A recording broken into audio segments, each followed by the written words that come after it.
Hindi na manyak tingin mo sa akin. Mabait na manyak.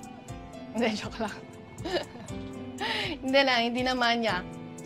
Tsansingero na lang siguro. Pero okay lang naman. Kasi minsan, tsansingera din naman ako eh. Gusto mo ng hagdan?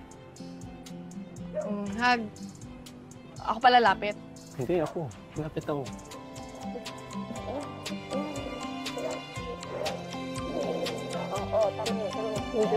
Pandi pa. Tama na. Ito naman. Manyak na naman eh. Kay Honey. Sa honey niyong lahat. Honey? Hindi namin siya Honey. Pangalan niya lang Honey. Napatrouble siya, kaya tinulungan namin siya itago dito. Kaya responsibilidad namin siyang protektahan. Okay. So yung yakap niyo, gano'n ka mang protekta? Yakap? Lugmok na lugmok ako nun eh.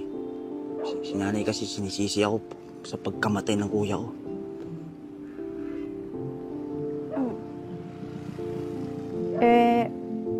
Bakit ka ba nagpapaliwanag? Hindi naman ako nagtatanong eh. Ba't galit na galit ka? Ako ang galit? Oo. Bakit ako magagalit kung may honey kayo rito, di ba? At saka, bakit ka pala pumunta dito nung isang araw? Alam ko kasi na ginawa sa'yo ni Aling Dolor yun. Naawa ko eh. Bibigyan sana kita ng merienda. Tapos ko-comfort sana kita kaso ang iba na palang gumagawa. Niyakap ka pa. Honey nyo pa. Wow. Kiselos ka lang eh. Ano? Wala. Hindi. Akalain mo yun? Sakit pa rin yung loob ko eh. Parang tinataboy ka, gano'n na lang. Wala bang hug?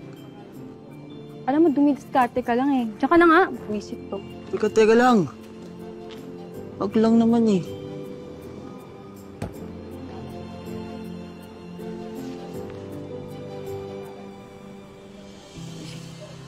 Kilala kita.